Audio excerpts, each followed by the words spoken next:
energy independence, it's doing more harm than good, and it should be modified before it makes things worse.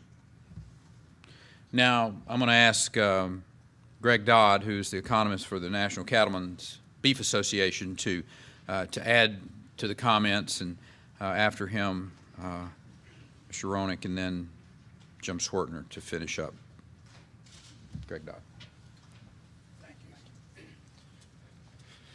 Thank you, Governor. It's an honor to be here today, and I think the first point to make from the cattleman's perspective is that we're not anti-ethanol. Most of our folks very strongly believe that we need to have a lot of alternatives and different energy in this country. But one of the points that we make, and our cattlemen have made for many, many years, 110 years of our organization, is we don't like subsidies. And all we're asking for, and have asked for with the ethanol industry, is the ability to compete on a level playing field for that bushel of corn. And right now, one thing is for certain. That playing field is absolutely not level.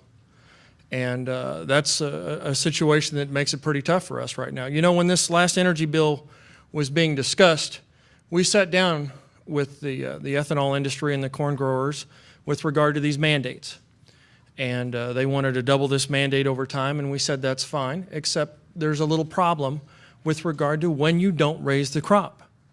I'm a farm boy from Kansas. There's no guarantee in any particular year that we will raise the amount of corn in this country necessary to sustain our livestock industry and our ethanol industry. And what we asked for was an off-ramp.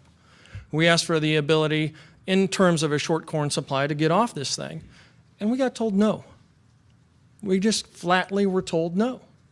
And that now, lo and behold, the first year right out of the box, not because of a drought, but because of a different weather situation, we're going to have a problem here. And internationally, as well as in the United States, this is a concern because we are 40% of world corn production. We are 70% of world corn trade. So I think the point that I want to help everybody understand here today is this is going to shrink meat, animal protein production, not only in this country, but globally. The message, and you've seen a lot of dueling economists here recently talking about how much food inflation we're going to see, or this study says this study says that. My message is very simple if you want to understand what it means for animal protein production and the price of meat in the United States in the future. Your homework assignment is to go look at the Chicago Mercantile Exchange lean hog futures for a year from now, or live cattle futures. They're showing an increase of about 20% or so. So my message is very simple, as a simple farm boy from Kansas, is if you think you've seen food inflation now as a result of this situation, we're just getting warmed up. Great, thank you very much. Bill Ronick is the Senior Vice President and Chief Economist for the National Chicken Council. Bill. Thank you, Governor. Thank you all for coming out. I'll be very brief. We're all simple farm boys up here. I'm a simple farm boy from Pennsylvania. But we seem to have the same perspective on this important issue. As the Governor mentioned, the floods in the Midwest have certainly devastated a lot of the corn and other crops there. And while perhaps no one could see it actually happening this year, we knew at some point either a drought or a flood was something going to happen. It happened in '93. It happens periodically. And part of the policy is you need to take into account those years when we're going to have a shortfall. So you couldn't maybe predict this year, but you knew it was going to happen.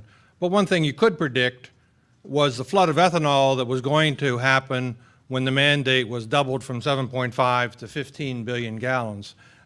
Even us simple farm boys could see that beginning to happen, and so that wasn't too hard to predict.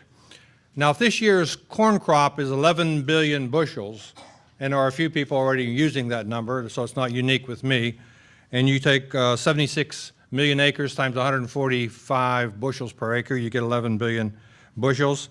And if USDA's estimate of 4 billion bushels of corn going for ethanol, and if my arithmetic is correct, that's something over 36% of this year's harvest will be going to ethanol.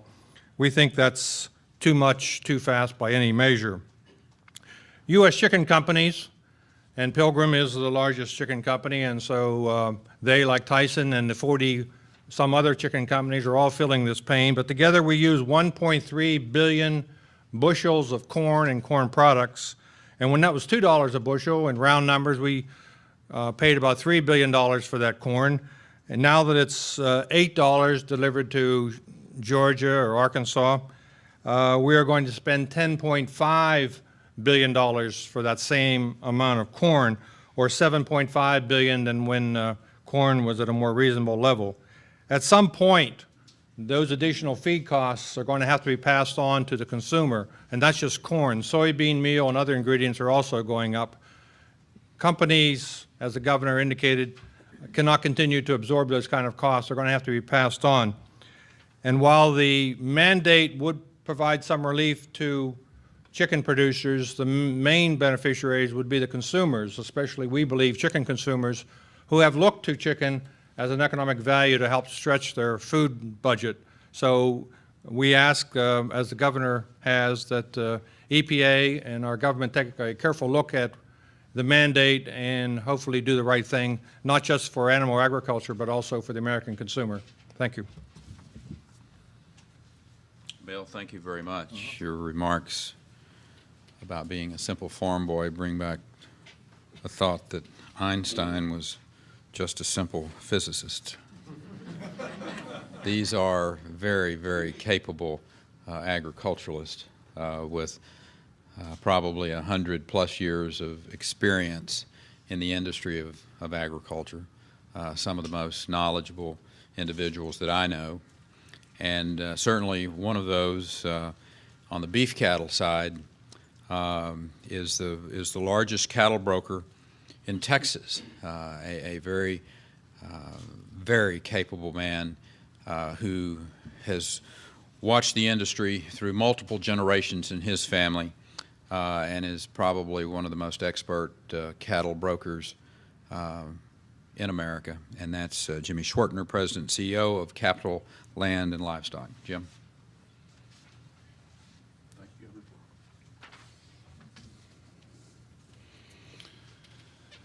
Americans now know what we Texans have known for a long, long time. Governor Rick Perry has the courage to stand up and do what's right. Rarely do we see this type of elected official that will stand up for the consumer. Few have the courage to stand up and represent all consumers going against special interest. Governor Perry understands that trading food for fuel is a bad idea. The cattle industry is losing close to $100 million a week